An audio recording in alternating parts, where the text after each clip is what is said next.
আমি কি ভয় পাইছি? আরে ভয় পাওয়ার কি আছে? কারেন্ট গেছে, ওপরওয়ালা চাইলে আবার আসবে। না রে না রে না রে, আমি ভয় তো পাই না। কি কি কি ব্যাপারে? কালারিং লাইট কেন, কিভাবে জ্বলছে? কারেন্ট তো নেই। আরে কে? আমি ভয় পাই নাকি? আমাকে ভয় দেখাচ্ছে নাকি? কে আছো?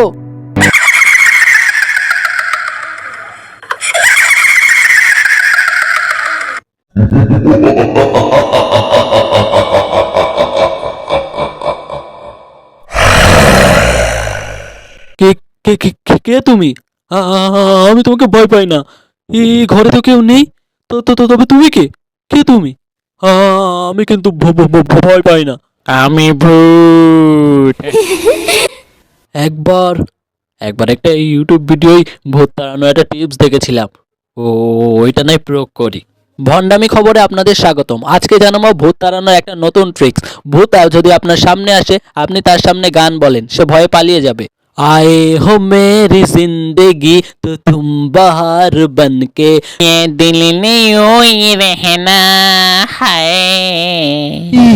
তো ভয় না পেয়ে আরো গানের সাথে নাচ শুরু করে দিল।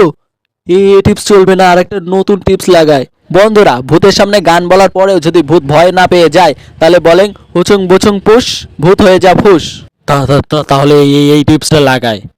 হুচুং ভুসুং ভুস, ভূত হয়ে যা ফুস। এহ, এ শায়রি ভালো লাগেনি। নতুন একটা শায়রি বলো ভালো দেখে।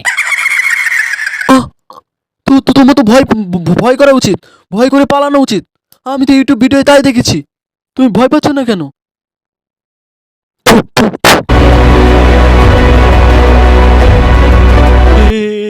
এবার আমি কি করি? এই 3টে পরোটা, আনলিমিটেড তরকারি, এক টুকরো আপেল পেঁয়াজ, একটা কাঁচা লঙ্কা, মাত্র 30 টাকা, যাতে হবে আমরা আপনার ট্রেনের টিকিট।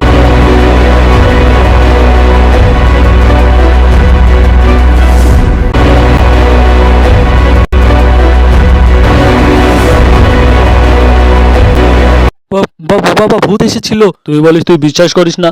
আমি তো আগে করতাম না বিশ্বাস, আজকে দেখে তাই করলাম। ঠিক আছে, সাবধানে থাক। বাবা, ওই রাজুদার স্লোগান বলতেই ভয়ে পালিয়ে গেল।